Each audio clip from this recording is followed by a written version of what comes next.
Hey guys, Leanne here on GradysMom. I wanted to share a quick crock pot recipe for you today.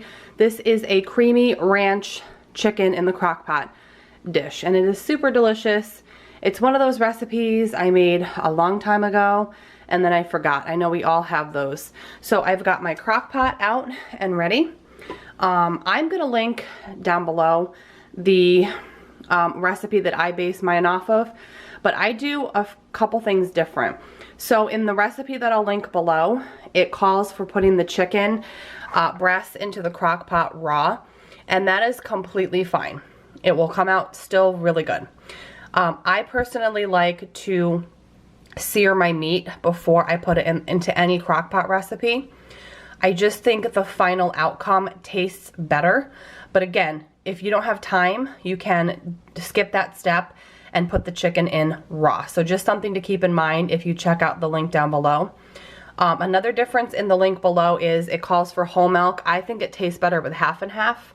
And it also calls, I believe, for 6 potatoes, but I like to use closer to 3 or 4. So I've got 2 large potatoes and 2 smaller. So I like to have the potatoes. I just don't think it needs 6 potatoes. Again, this is just the way that I do it. Of course, you can follow the link exactly the way it says it. So for this recipe, you'll need chicken breast, of course. I've also done this with chicken thighs, but I do like this one with chicken breasts.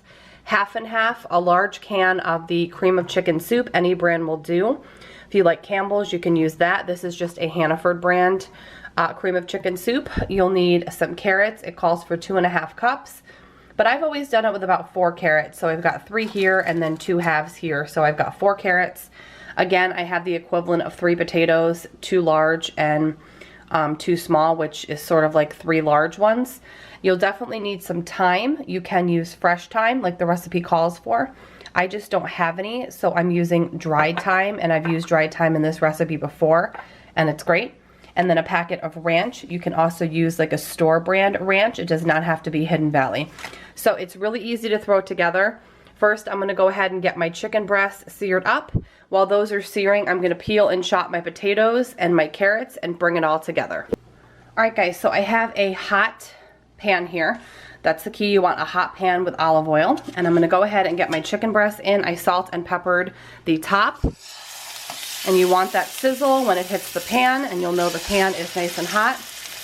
I'm going to salt and pepper the other side and cover this and let it cook for about 4 minutes, and then flip it, and another 3 to 4 minutes on the other side.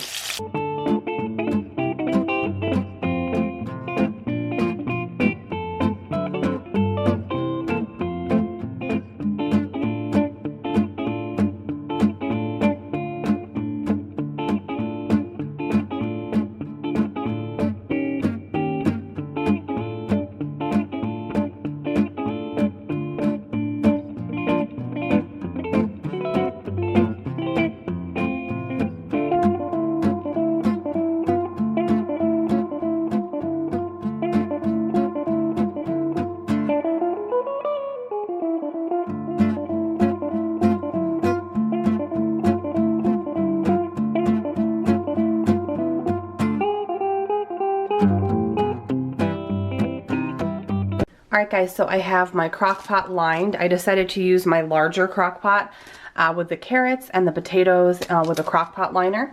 My chicken breasts are nice and seared, so I'm going to go ahead and get these right into the crock pot.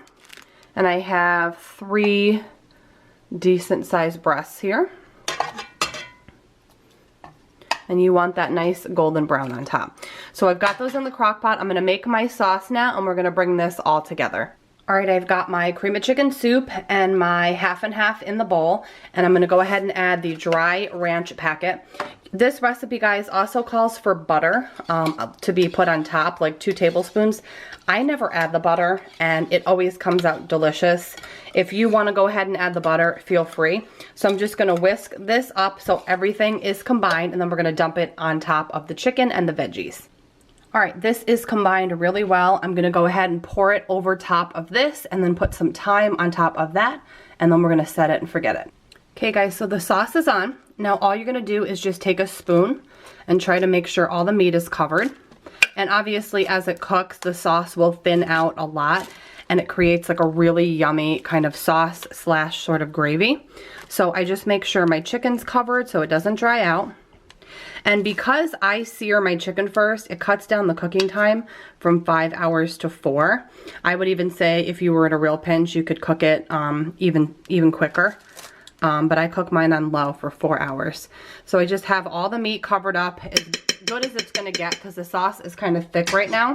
And then I have my thyme, and I'm just gonna sprinkle a little bit over the top. And again, the recipe calls for butter on top, but I just don't think it needs it. So I'm gonna set this crock pot for 4 hours on low.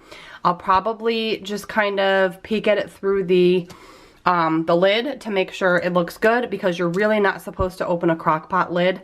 As tempting as it is, even if you want to stir it, you're really not supposed to do that because it takes a long time for the temperature to get back up. So I will see you guys in about 4 hours when this is done. Sorry guys, I think I misspoke. It's actually 7 to 8 hours on low or 4 to 5 hours on high. I think I misspoke. But yes, I'm gonna do it 4 hours on high because I seared the meat. It's not 5 hours, it's actually 4. And again, that link will be below, so all the accurate information will be down there. And if you want to tweak it, feel free. And if you want to follow it to a T, that's okay too. So we're ready to go, we're cooking. And again, we'll see you guys later when it's time to plate up. All right guys, so this is done and it looks and smells amazing. You can shred the chicken if you want to. Sorry, it's really steamy and hot right now, so I can't get too much closer because my lens will fog up. So I like to just serve this just in big bowls with some fresh parsley. If you have it, obviously dried parsley would work too. And I serve it kind of just like a creamy chicken stew, and the chicken just breaks apart really easily because it's very tender. So I'm gonna plate this up and show you what it looks like. Alright guys, so this is how I plate it up. I just put the chicken to the side and then the sauce and the veggies kind of on the side of it, and then I just kind of shred my chicken into everything. And I personally don't think it needs like rice or anything because the potatoes are very hearty. So it's really easy. It's definitely a good comfort food dish. And again, I'll leave the link down below so you guys can check it out if you'd like to make it yourself. Thank you guys for watching, and I will see you in my next video. Bye guys.